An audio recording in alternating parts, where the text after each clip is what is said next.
warahmatullahi wabarakatuh. Salam sejahtera bagi kita semua. Izinkan saya menyampaikan materi presentasi tentang gangguan kecemasan atau anxiety disorder. Sebelum melangkah lebih jauh, izinkan saya untuk memperkenalkan nama saya terlebih dahulu. Perkenalkan, saya Feby Olivia Ridera Jatun.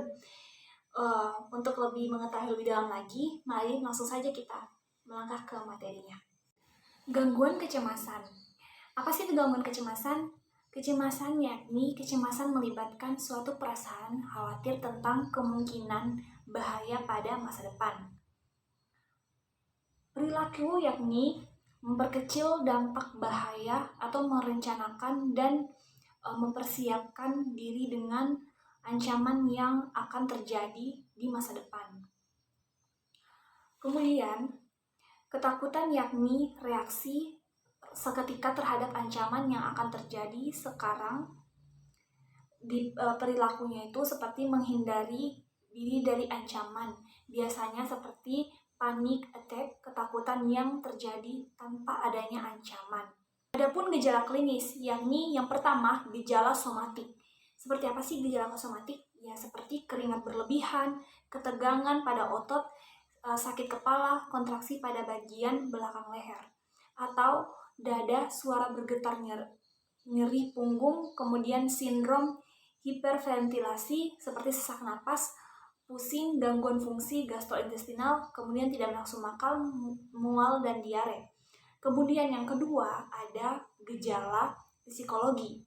Yang pertama yaitu gangguan mood, kesulitan tidur, kelelahan, dan mudah capek, dan kehilangan motivasi dan minat.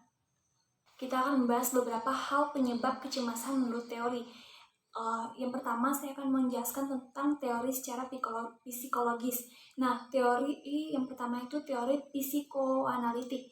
Biasanya ini adanya ego yang memberikan adanya suatu dorongan yang tidak dapat diterima. Kemudian ada teori perilaku. Biasanya itu disebabkan oleh stimuli lingkungan yang spesifik. Kemudian ada teori eksistensial. Ya, teori ini memberikan model gangguan kecemasan umum. Jadi tidak terdapat stimulus. Kemudian saya akan membahas teori secara biologis.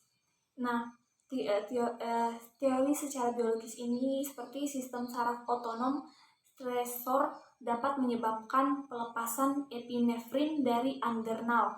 Kemudian neurotransmitter atau GABA, serotonin, dan norepinefrin. Kemudian saya akan membahas tentang jenis-jenis gangguan dari kecemasan. Nah, yang pertama ada gangguan kecemasan umum atau generalis anxiety disorder. Jadi apa sih itu? Adalah dia tuh seperti kekhawatiran yang berlebihan dan bersifat pervasif. Jadi disertai dengan berbagai simptom somatik yang menyebabkan gangguan signifikan dalam kehidupan sosial atau pekerjaan pada penderita atau menimbulkan stres yang nyata. Kemudian ada gangguan panik atau panic disorder. Jadi apa sih itu panic disorder? Biasanya tuh umumnya tuh gejalanya dimulai dengan rangkaian serangan panik yang tidak terduga, yang kemudian diikuti seperti ketakutan terus menerus minimal 1 bulan. Akan mulai muncul serangan panik yang lain. Biasanya gejala tersebut akan mencapai puncaknya dalam 10 menit dan umumnya terakhir tidak lebih dari 20 menit ataupun 30 menit.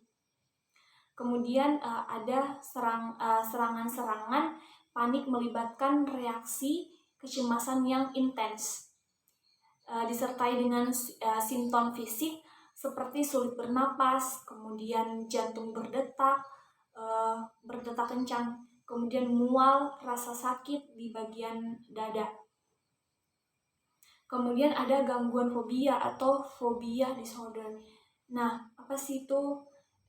Biasanya phobia disorder ini itu ketakutan yang luar biasa dan terus-menerus terhadap objek atau situasi tertentu. Jadi penderita ini tuh mengalami gangguan serius dalam kehidupan kesehariannya karena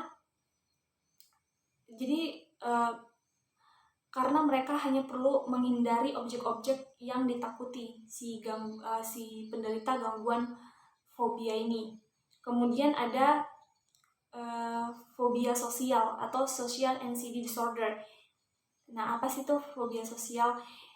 Itu seperti suatu ketakutan yang tidak rasional dan menetap, biasanya berhubungan dengan kehadiran orang lain.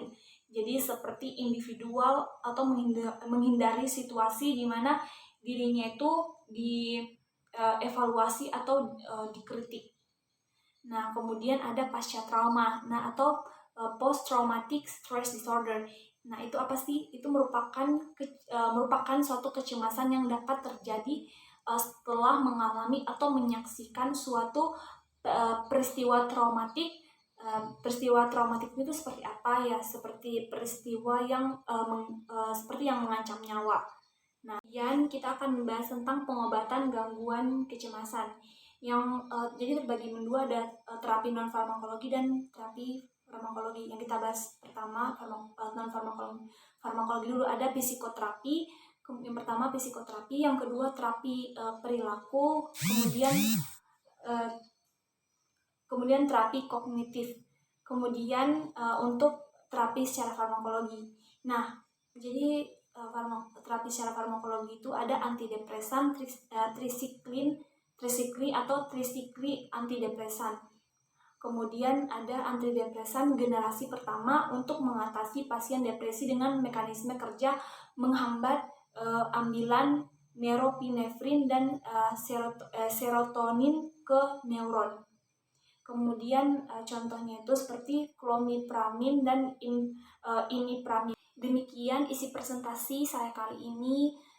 Semoga apa yang disampaikan dapat bermanfaat bagi kita semua.